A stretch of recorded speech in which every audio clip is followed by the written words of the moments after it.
cutting off my toes.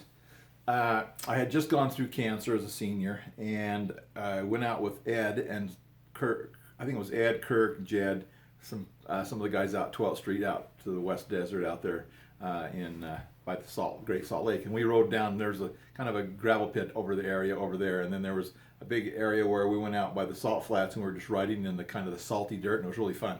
Coming back in, I've already told the story, so I'm just coming back in. I was coming into that gravel pit area where a guy was jumping out. He jumped out onto me, and I tipped my bike over.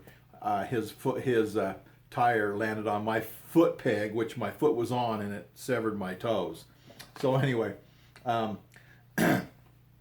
that being said, I was still going and recovering over my third cancer operation.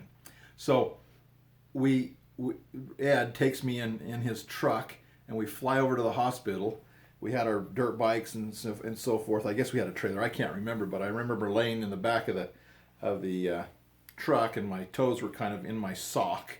And they kind of helped me get situated and laid back there. They took me to the emergency room, and there Dr. Bajera helped me. Mother came and held my hand, and I about crushed her fingers while she was holding my hand while they were operating on my toes, clipping the bones, making all the repairs.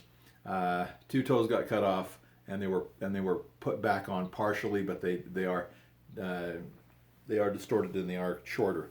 But anyway, when I wanted, so I couldn't wrestle anymore that season, but the state finals were coming up. So it must have been in February, early February when we went out riding. So I had cut my toes off, healing up from my cancer, and so went over to the state finals, and I was hopping along on my crutches, and all of a sudden I slipped down a UVSC. I think it was UVSC. I slipped, smacked my toes on the hard tile there. Oh boy, that hurt.